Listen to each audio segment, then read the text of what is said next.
Do you need to be a hacker to work in cybersecurity? Do you need a computer science degree? And should you spend thousands on certifications before you even know how a network works? The answer to all three may surprise you because if I were starting cybersecurity today, I would not begin by downloading Kali Linux. I would follow 5 steps. And the step 5 is where many beginners make an expensive mistake. Learn, practice, build, certify, and specialize. Tech Talk. Keep learning, keep building. First mistake. Many people think cybersecurity means hacking. It doesn't. Okay? It doesn't. Hacking and penetration testing are only parts of a much larger field.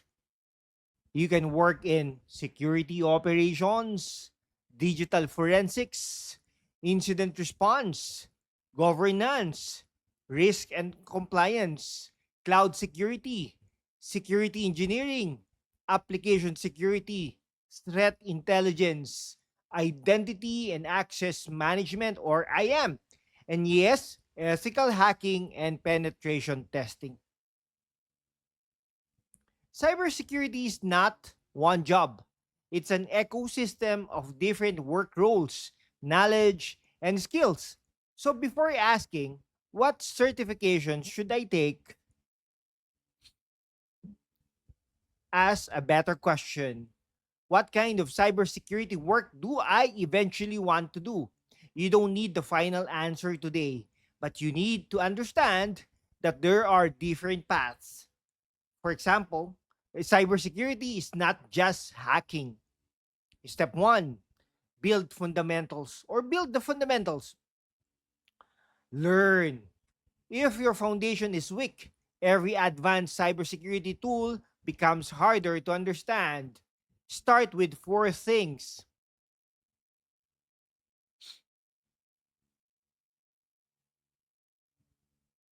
Start with 4 things or the 4 cards. Networking. What is an IP address? What is DNS? What is a port? What happens when you open a website? What is the difference between TCP and UDP?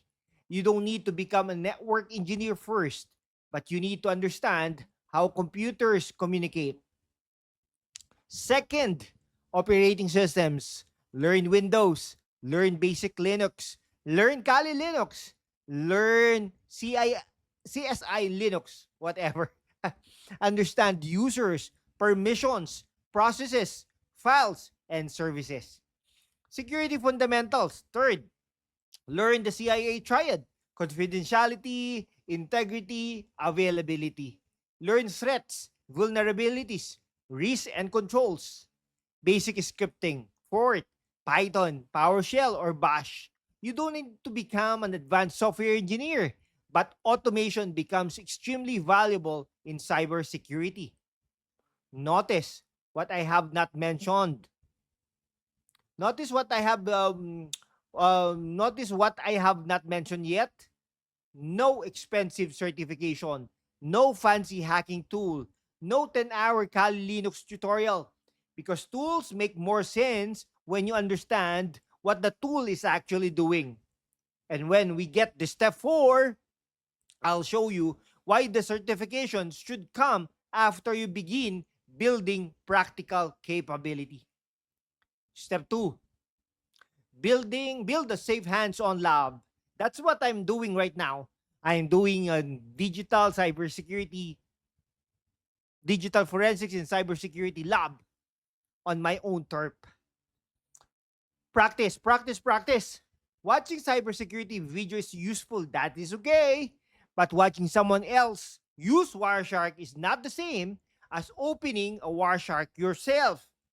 Imagine a simple home lab: one Windows virtual machine, one Linux virtual machine, maybe later a security focused Linux distribution. Host computer, huh? Okay, virtual box, VMware.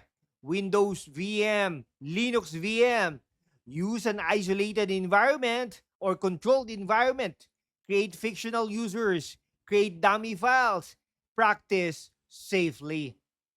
You can learn how to inspect running processes, how to view Windows event logs, how to capture network traffic, how to calculate file hashes, how permissions work, how authentication works, how security logs reveal activity.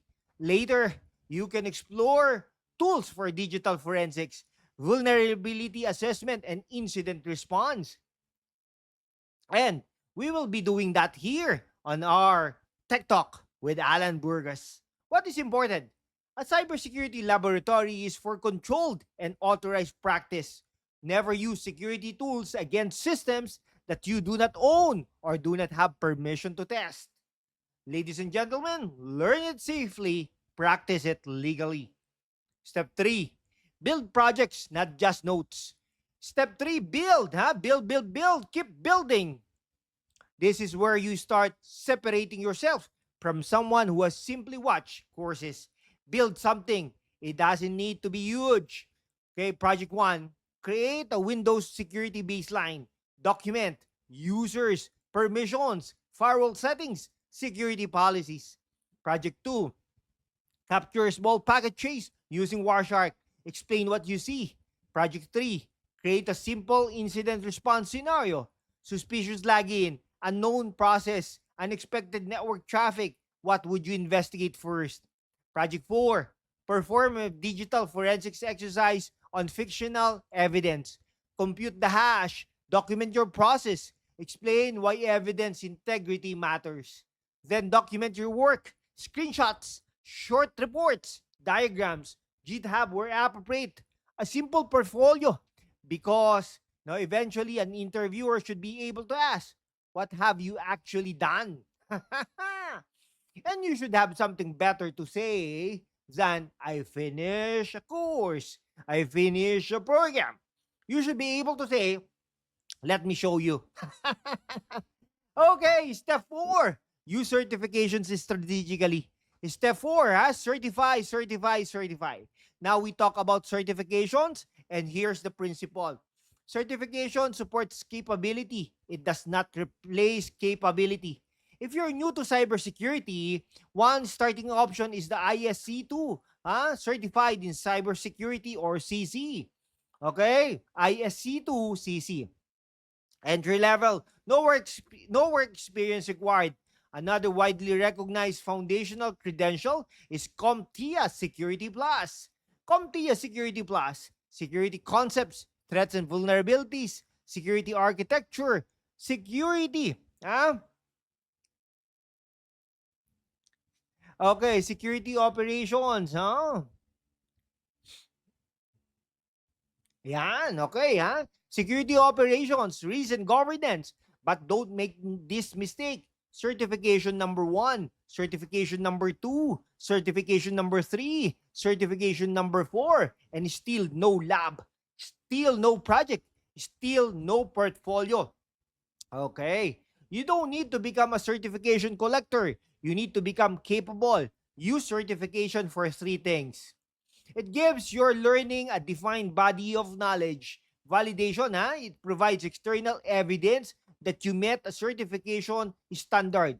Direction, it can help you identify what you still need to learn, but always combine it with practice. Study the concept, implement the concept, then explain the concept. That's much stronger.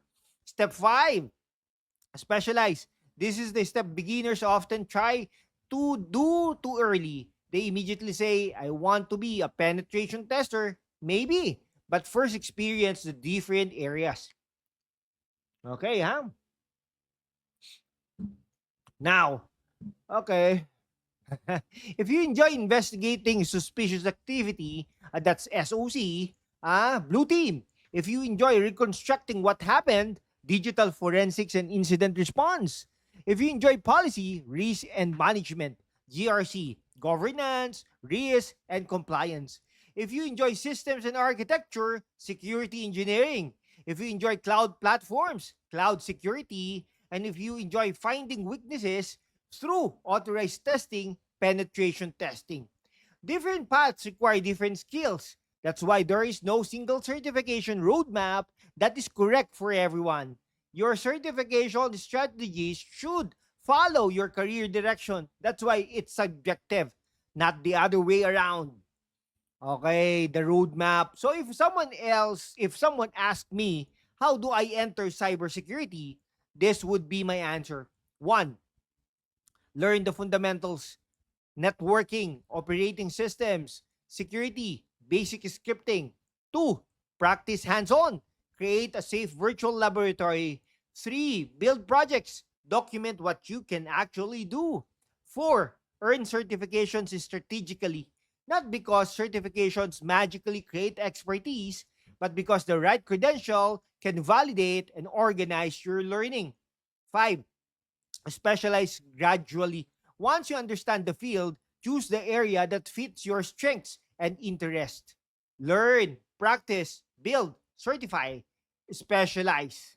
Okay, and here's something I want beginners to remember. You do not have to know everything before you begin.